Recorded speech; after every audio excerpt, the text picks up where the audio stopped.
သူကင်းမဲ့ပြီးတိတ်ဆိတ်လွန်တဲ့တောအုပ်တစ်ခုထဲမှာမိတ်ဆွေတယောက်တည်းလမ်းပြောင်းနေတယ်လို့ခံစားကြည့်ပါဒါပေမဲ့အဲ့ဒီတောအုပ်ကတာမန်တောအုပ်မဟုတ်ပါဘူးရိုမေးနီးယားနိုင်ငံက Hoya Baciu Forest ပါ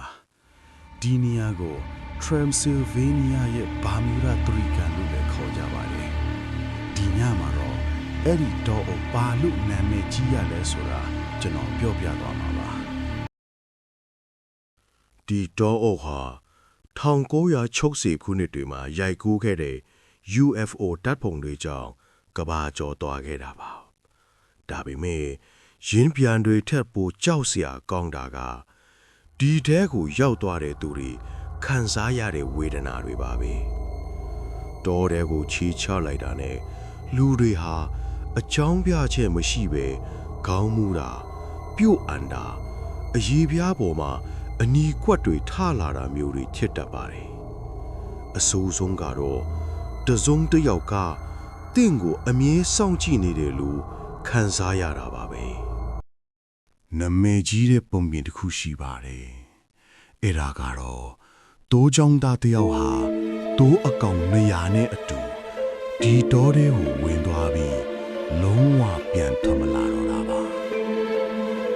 တိုးတကောင်တော့ရှာမတွေ့ခဲ့ပါဘူးနောက်ပြီး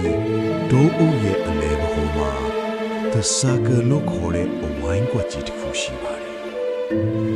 ထူးဆန်းတာကအဲ့ဒီအဝိုင်းထဲမှာ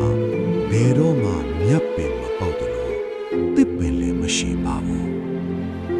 စိတ်ပညာရှင်တွေနဲ့တစ်ပင်ပညာရှင်တွေအဖြေရှာနေပြီခုထိဘယ်သူမှတိတိကျကျမပြောနိုင်သေးပါဘူးဒီသားကန်တွေကတော့ဒီတော့အုပ်ဟာတခြားကဘာတစ်ခုကိုကူးတဲ့တကားပေါက်လို့ယုံကြည်ကြပါတယ်တင်ယောတကယ်လို့အခုနဲ့ရေးရရင်ဒီတော့အုပ်ထဲမှာ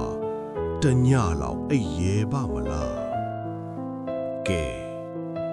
ကောင်းတော့ညပါဒါမှမဟုတ်ကံကောင်းပါစေဗျာ